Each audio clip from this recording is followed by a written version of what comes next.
नमस्कार जय जगन्नाथ।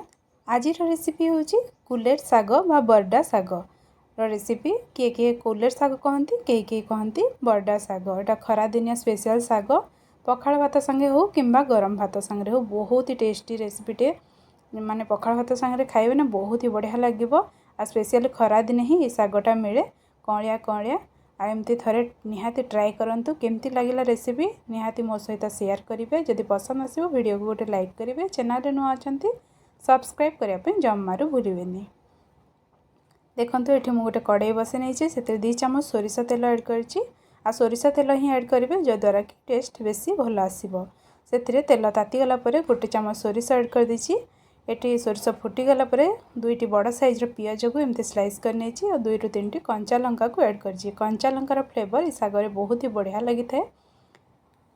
देखो ये आमर पियाज हल्का आम भाजवा बेसी लाल करके भाजवा नहीं जमती माने पियाजर क्रंचीनेस रही साग खाइला बेलू पियाजटा टिके क्रंची रहिले बहुत ही टेस्टी लगी था। बर्तमान पियाज हल्का लाल हो गला। ये मुझे गोटे टमाटो ऐड करी। टमाटोटा ऑप्शनल अच्छी किंतु मते स्पेशली टमाटो ऐड कले बहुत ही टेस्टी लगी था। हल्का खट्टा खट्टा बहुत ही बढ़िया लगी था। टमाटो दे सारा पर ये मुझे गोटे पेस्ट ऐड करी। सोरिष कंचा लंका और रसुणर पेस्ट। बर्तमान जेहेतु आम टमाटो प्रथम दे सोरिष पेस्ट आम देले भी आम जिते कषिले भी से पिता हेनी। बर्तमान ये कौन करवा स्वाद अनुसार देदेबा लुण साग को अनुमान रखिकी लुणर परिमात्रा देवे। बर्तमान गोटे पिंच मात्र टिके कलर पे हलदी देछि। सागरे तो सेमती हलदी दरकार नहीं किंतु टिके माने जो सोरिष बेसरटा व्हाइट देखा से गोटे पिंच हलदी देछि। मसला टी कषि हवा भितर मुझे साग को देखूँ एमती पूरा डेम्फ काढ़ी नहीं बढ़िया भाव में भाजी नहीं।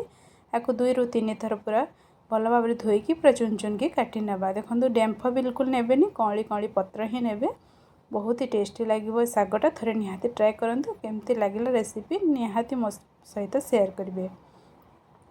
देखो ये आमर मसला पूरा बढ़िया भाव में कषि सारी ये साग को धोईकी भल भाव में काटी नहीं। बर्तमान ऐड करदे आम साग को जेहेतु सागटा ना माने बेसी पानी बाहरी से टिके सुखिला सागटा ताकू आम टिके मीडियम फ्लेम रे ही करेंगे। हाई फ्लेम रे करेंगे ए सागर बिल्कुल पानी बाहरी अल्प बाहर। तापर एमती भल भाव में आम ऊपर तल करके भाजी नेबा।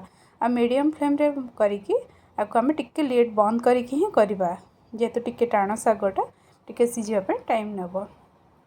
बेसी टाइम भी नबनी 2 ରୁ 3 मिनिट माने गले है। 1 मिनिट पर एमती ऊपर तल करदे टिके देखो हल्का हल्का पानी बाहरी बेसी भी पानी बाहरनी। बर्तमान ये प्रकार आम 2 साइड्रु माने भल भाव में गोलैकी भाजी नेबा। बर्तमान आउ 1 मिनिट पई मु लिड बंद करके कुक कर नउची। देखंतु एठी हमर सागर जहाँ भी अल्प अल्प पानी थिला सब सुखी जाइए। देखंतु एठी रेडी हो जाइए हमर बरडा साग किंबा कुलेर साग। रेसिपी केमती लगिला निहाती कमेंट करके जणेबे। पसंद आसिले वीडियो को गोटे लाइक करूँ। चैनल नुआ अच्छा चैनल को सब्सक्राइब करने जमारू भूलें। रहुछि नमस्कार जय जगन्नाथ।